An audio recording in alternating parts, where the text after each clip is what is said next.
Nikolai Matthew Thompson of Chatterton Road, Carrington Village, also in St. Michael.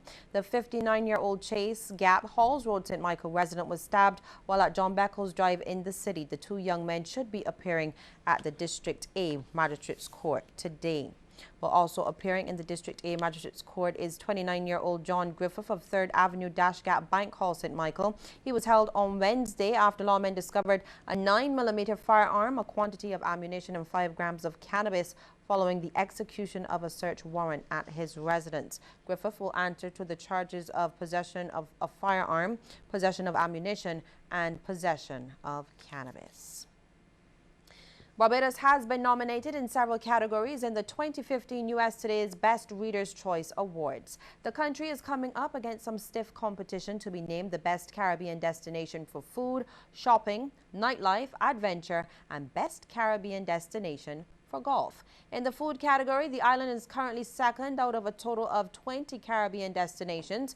Bermuda, the Dominican Republic, St. Lucia, Curacao, and St. Bart's are among the countries vying for that title. As it relates to golf, the Sandy Lane Golf Club is facing competition from clubs in the Bahamas, Aruba, and the Cayman Islands. Barbados is currently in 4th spot in that category, and the 10 best readers' choice are chosen by readers of today. That's U.S. Today.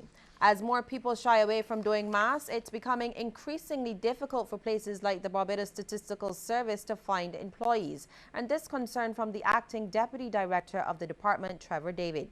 And he thinks that the growing dislike for maths and related subjects might be more about how it is taught rather than the students' aptitude. Mr. David tells CBC News that businesses still need people who can interpret and understand quantitative matters. I think sometimes the concepts are a little difficult to master, especially sometimes we have people who teach mathematics but are not mathematics teachers, that people who don't make the subject come alive and therefore generate interest in mathematics. A young trade unionist says changes are needed within the workers' body to appeal to her contemporaries. That view from Public Relations Officer of CITUSAB's Young Worker Committee, Kimberly Agard, who was speaking to CBC on the sidelines of a Young Leaders workshop at Ammon Bay. Ms. Agard believes that unions are still effective, but both the environment in which they operate as well as their audience have changed. Our expectations as young people will not be the same as our forefathers. And the way that things were done then can't still be done now. So there needs to be some changes in order to make the trade union movement appealing to young people. Ms. Agard thinks that workers have to see the union as more than just being useful for conflict resolution and solving grievances. The trade union movement needs to tap into the issues outside of industrial relations that are affecting the constituents. Like, since the environment is so fragile right now, we have to look at how it is affecting our workers outside of a raise of salary, how we can cater to the needs of our members. And so there are things like that, the use of technology and those type of things that needs to be integrated into the trade union movement to make it more relevant and appealing to the young workers. Residents across several communities in the north of the island are being encouraged to store adequate supplies of water as the Barbados Water Authority continues with the shutdown of its pipelines. The action is due to exceedingly low water levels at the half-acre reservoir in the north, and the shut-off will be from tonight until 4 in the morning. The BWA says that this will continue daily until further notice. St. Lucie residents in Colleton, Clinkets, Half Moon Fort, Sutherland, Fustic Village, Checker Hall, Maycock, Broomfield, Friendly Hall, Husbands, Harrison and Crab Hill will experience outages during this time. And this is along with people living in Babylon, Bourbon, Trent, Swampy Town, Nesfield, Hannes, Salmon, Grape Hall, Cloughs, Greenwich, Bright Hall, Connell Town, Roaches, Flatfield, North Cumberland, River Bay, Hope, Harris, Spring Hall, Bishops and Rockfield, and 6 men St. Peter is also expected to be without water during this 6-hour period.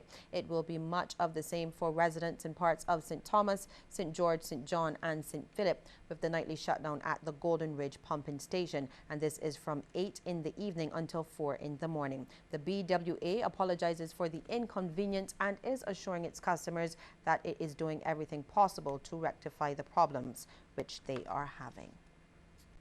Well, Barbados Cares, a charity set up by a group of local event promoters to assist Dominica's recovery efforts in the aftermath of Tropical Storm Erica, has raised close to $120,000. The announcement came yesterday during a news conference where officials of that charity handed over the funds to Bernard Etanoff. He's the general manager of DOWASCO, that's the Dominica Water and Sewage Company, and he's also accepted a check on behalf of Dominica's education minister. Representative for Barbados Cares, Damian Sarando, says that the money was raised to support 2 specific projects. The first initiative provides $7,300 to purchase 12 1,000-gallon water tanks. The storm significantly damaged the piping infrastructure in Dominica. So there were many communities that are still without pipe-borne water. And so his immediate response to me was that we need some water tanks, 1,000-gallon water tanks, for some of these hard-hit communities, as well as some of the schools that needed to open in these hard-hit communities. Because as you can imagine, it was about a couple weeks before school was expected to start. So we immediately pledged that we were going to support the WASCO and provide these 12 1,000-gallon water tanks.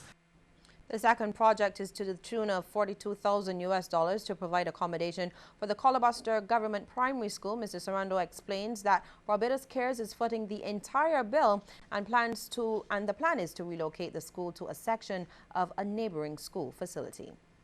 There's an unused wing of this Salisbury school that hasn't been used for many years, but as you can imagine, it needs quite a bit of rehabilitation, upgrading. Initial estimates have put the cost in the region of about $116,000 EC dollars. So this was another project that we said we were going to try to support in full. So with partnering with the Minister of Education and by extension the ministry, we are going to rehabilitate that school so that these 42 students and 5 teachers can now move into that unused wing and have regular school hours and activities. So it brings some sort of normalcy back to the students, parents, and teachers. A local company is moving to fill what it says is a void in the production of shows and events catering to children on the island.